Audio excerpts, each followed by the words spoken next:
ابھی کراچی اجتماع کے بعد میں نے ایک بیان سنا تو میں نے کہا کہ یہ بات بتانی چاہیے لوگوں کو، طلباء تک یہ بات پہنچنی چاہیے کہ 100 سال الحمدللہ تبلیغی جماعت کو مکمل ہو گئے، پورے ہو گئے۔ 1345 ہجری میں یہ کام شروع ہوا تھا اور 1445 ہجری چل رہی ہے۔ تو کیسے یہ ترتیب چلی، اتنی لمبی تحریک؟ آپ جتنی بھی دیکھیں 200-300 سالوں میں بر صغیر میں اتنی لمبی تحریک کوئی نہیں ہے۔ 20 سال چلی، 25 سال، اگر جو ہے بھی نا اس کا پتہ ہی نہیں ہے کہ 100 سال پہلے کیا تھی، آج کیا ہے۔ لیکن تبلیغی جماعت وہ واحد تحریک ہے جو اتنے لمبے عرصے میں ابھی بھی اپنے 100 سال پہلے والے عہد پہ، مقصد پہ قائم ہے۔ اس کی وجہ کیا ہے؟ وہ 100 سال پہلے تھا، مشن تھا، کاز تھا، ویژن تھا، ابھی بھی اسی پہ ہے۔ تو اس وقت تو کسی نے سوچا بھی نہیں ہوگا، اس کا تصور بھی نہیں کر سکتے تھے لوگ کہ لوگ اپنا جان، اپنا مال، اپنی جان، اپنا وقت لگائیں گے اللہ کے راستے میں۔ یہ تو اس وقت سوچنا پاسبل ہی نہیں تھا۔ کسی کو کیا پتہ تھا کہ اللہ اس کام کو کتنا قبول کریں گے کہ اتنے لوگ نکلیں گے۔ اس کی وجہ کیا ہے؟ اس ٹائم جب انگریز کی یلغار تھی، ظلم و بربریت تھی، تو دارالعلوم دیوبند میں دارالارشاد قائم کیا گیا۔ مولانا عبدالجبار صاحب کو روہتک کے تھے، ان کو ذمہ دار مقرر کیا گیا۔ اور بھی دیگر علماء تھے کہ لوگ مرتد ہو رہے ہیں، آپ ان کے پاس جائیں، اسلام کی دعوت دیں، ترغیب دیں، ان کے ایمان کی حفاظت کریں۔ تو اسی دوران مولانا اشرف علی تھانوی صاحب رحمۃ اللہ علیہ نے تھانہ پول میں صیانت المسلمین کی بنیاد رکھی۔ اس کا مقصد یہی تھا کہ لوگوں کے پاس جایا جائے، ان کو دین کی طرف لایا جائے، ان کے ایمان کی حفاظت کی جائے۔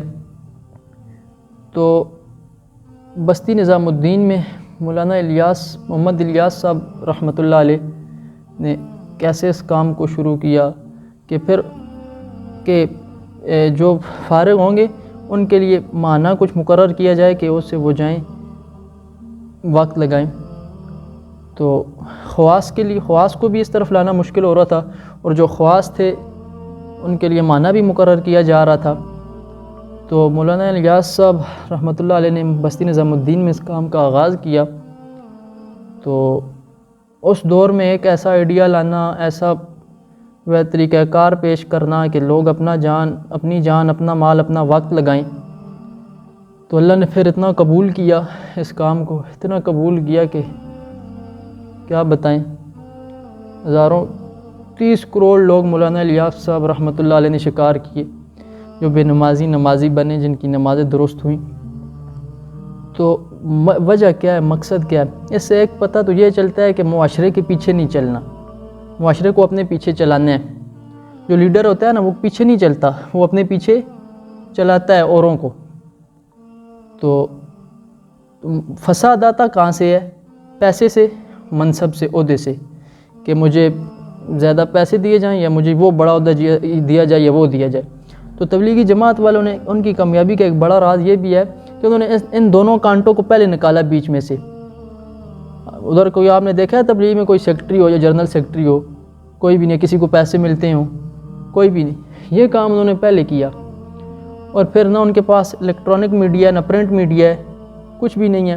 پھر بھی دیکھیں آپ شب جمعہ میں کیسے پہنچ جاتے ہیں، حالانکہ پتہ بھی نہیں ہے کون سے بزرگ کا بیان ہے، پھر بھی پہنچ جاتے ہیں۔ کی وجہ کیا ہے؟ وہ اپنے مقصد سے، ویژن سے، کاز سے ہٹے نہیں ہیں۔ معمول کی پابندی بہت زیادہ ہے ان میں، اور نظم و ضبط کو آپ دیکھیں۔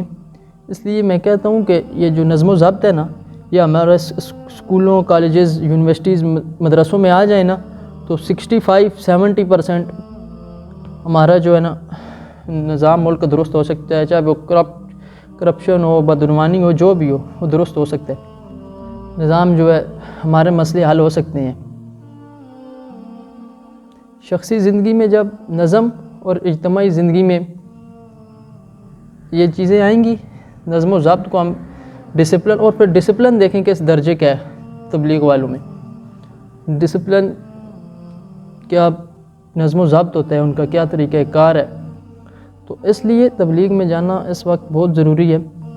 میں نے اس دفعہ رائے منڈ بزرگ میں بیان فرما رہے تھے، رائے منڈ میں، اجتماع میں، ابھی 2 مہینے پہلے 3 ہم گئے تھے، تو وہ فرما رہے تھے، شاید انڈیا کے احمد لاڈ صاحب تھے یا کہ کوئی اور تھے، مجھے یاد نہیں، وہ کہہ رہے تھے کہ یہ جو دور ہے نا، اس میں آپ اگر کہتے ہیں کہ میں ادھر ہی بیٹھے بیٹھے دین سیکھوں تو صحیح دین آپ تک نہیں پہنچے گا، یعنی دین اصلی شکل میں آپ تک نہیں پہنچے گا، اصلی دین سیکھنے کے لیے آپ کو نکلنا پڑے گا، قربانی دینی پڑے گی۔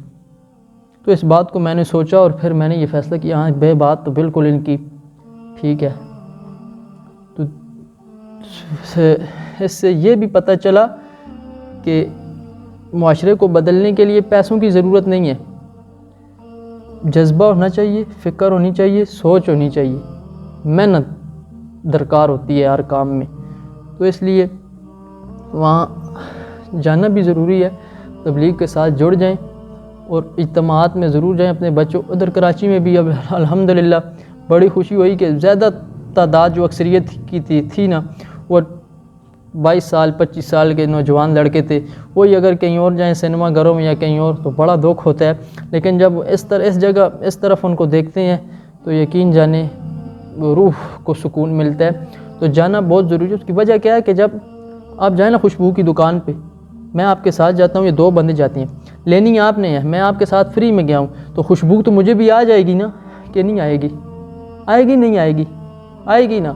تو اسی لیے اجتماعات میں جائیں، بعض لوگ جاتے ہیں، بعض ساتھ میں اسی طرح ان کو بھی خوشبو آ جاتی، تو اس لیے جانا بہت ضروری ہے، ضرور شرکت کریں اور تبلیغ کے ساتھ جڑ جائیں۔